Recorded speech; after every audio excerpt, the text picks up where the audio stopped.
voodi peale.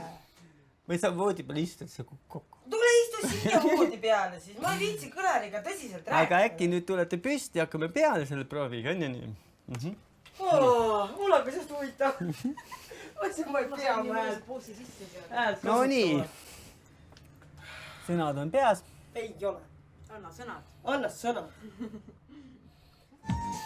Väikesed tüdrukud ja väikesed poisid küsivad minult küll, miks.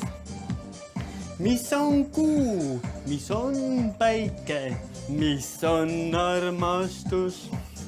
Kas sa armastad mind? Aha. Ega unusta mind? Aha. Kui oleme koos, ei loe ju miskit, kui on armastus. Ütleme isegi, Raimo saab seal pilli taga seda Pepu liigutusi seal kaasa teha, et ütleme, ma kujutan ette, kui Raimo on ühel pool. Tegema ei hakka, ma ütlen ausalt. Usu mind, see lolliks tegemine tuleb asja juurde sinna. Sina oled harjunud ennast lolliks tegema.